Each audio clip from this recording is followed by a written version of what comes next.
ห้องว่าการสำนักงานนายกรัฐมนตรีออกแจ้งการฉบับเลขที่478ทับหสนยลงวันที่21มีนาคม2025แจ้งทิศซี่น้ำของทานนายกรัฐมนตรีมาอย่างทานทราบดังนี้เห็นดีตามการเสนอของกระทรวงการเงินคือ 1. ให้สืบต่อเก็บกำข้อมูลสถิติรถของรัฐเข้าในระบบคุ้มครองข้อมูลทรัพย์สินของรัฐให้ครบถ้วนโดยเฉพาะแม่นรถที่อยู่ในขั้นท้องถิ่นบรรดาเมืองที่ยังบ่ได้ข้อมูลเลขจักรเลขถังบ่ครบถ้วนและให้สืบต่อติดแผ่นกะหมายนำใช้รถของรัฐหรือว่า QR Code ให้สำเร็จ 2. เอกภาพในการกวดการรถของรัฐคือมอบสิทธิ์ให้กระทรวงการเงินสมทบกับกระทรวงป้องกันความสงบและภาคส่วนที่เกี่ยวข้องเพื่อกวดการนำใช้รถของรัฐหรือรถป้ายสีฟ้าให้นำใช้ถูกต้องตามกฎหมายและระเบียบการนำใช้ให้ถูกต้องตามเป้าหมายทางราชการกวดการรถที่บ่มี QR Code กรณีพบเห็นรถที่บ่มี QR Code ให้เจ้าหน้าที่ยึดรถคันดังกล่าวและดำเนินตามกฎหมายและระเบียบกรณีแม่นพนักงานบำนาญไส้เทื่อที่1ให้แนะนำตักเตือนเทื่อที่2ให้ปรับหมายและเทื่อที่3ให้ถอนคืนรถคันดังกล่าวรถบุคคลหรือนิติบุคคลที่ใส่ทะเบียนป้ายรถรัฐบริหารหรือป้ายสีฟ้าซึ่งบ่ได้นำใช้เข้าในเวียกงานรวมของรัฐให้ยึดและดำเนินตามกฎหมายและระเบียบมอบให้กระทรวงการเงินและกระทรวงป้องกันความสงบออกระเบียบการเป็นอันละเอียดในการกวดกาพร้อมทั้งกำหนดในการกวดกาให้ชัดเจน 3. ให้บรรดากระทรวงองค์การรัฐเทียบเท่ากระทรวงและองค์การปกครองท้องถิ่นในขอบเขตทั่วประเทศจัดสรรดุลเดียงการนำใช้รถของรัฐตามดำรัสฉบับเลขที่599ทับลบลงวันที่29กันยายน2021ให้สำเร็จก่อนเดือนมิถุนายน2025จากนั้นให้ห้องว่าการสำนักงานนายกรัฐมนตรี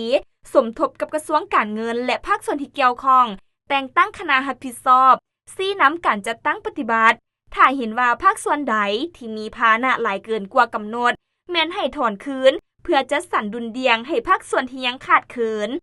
4. เห็นดีมอบให้กระทรวงภายในค้นคว้าพิจารณาย่องยอบุคคลคณะที่รับผิดชอบในการค้นคว้าและจัดตั้งปฏิบัติดำรัสว่าด้วยรถของรัฐฉบับเลขที่599ทับลบลงวันที่29กันยายน2021และขอตกลงว่าด้วยการสร้างรถของรัฐฉบับเลขที่169ทับนยลงวันที่28ธันวาคม2023อยู่ขั้นศูนย์กลางตามการเสนอของกระทรวงการเงิน 5. ให้กระทรวงการเงินเอาใจใส่ในการจัดสรรแผนงบประมาณในการซื้อรถการนำขั้นสูงและลดรับใช้เวียกงานบริหารให้ได้ตามแผนการ 6. ให้กระทรวงการเงินในนามรับผิดชอบกองเลขาสร้างแผนการดำเนินงานเป็นอันละเอียดพร้อมทั้งสมทบกับห้องว่าการสำนักงานนายกรัฐมนตรี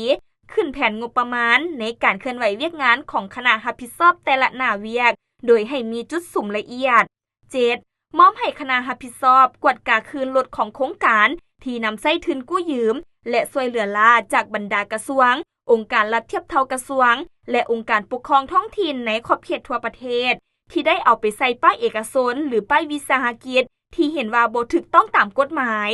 8. ให้จัดตั้งปฏิบัติมาตรการในการคุ้มครองปกปักรักษารถของรัฐให้ถูกต้องตามเทคนิคให้แต่ละภาคส่วนกำหนดบ่อนจอดรถของรัฐไว้สำนักงานห้องการของตนภายหลังนำใช้เวียกงานทางราชการแล้วห้ามบุคคลเอารถของรัฐเมืองเฮือนหรือใช้เที่ยวการโดยบ่ถูกต้องนอกจากรถประจำตำแหน่งการนำระดับสูง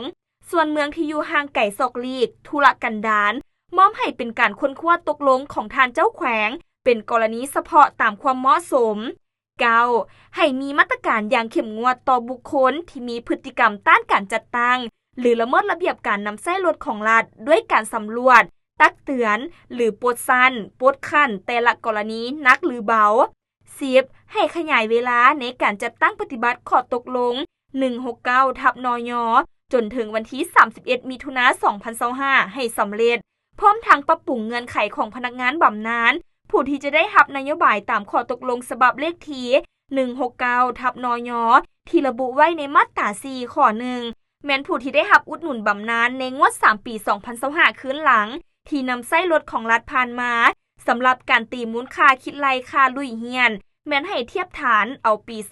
2024คือกับผู้ที่ได้ปฏิบัติผ่านมาแล้ว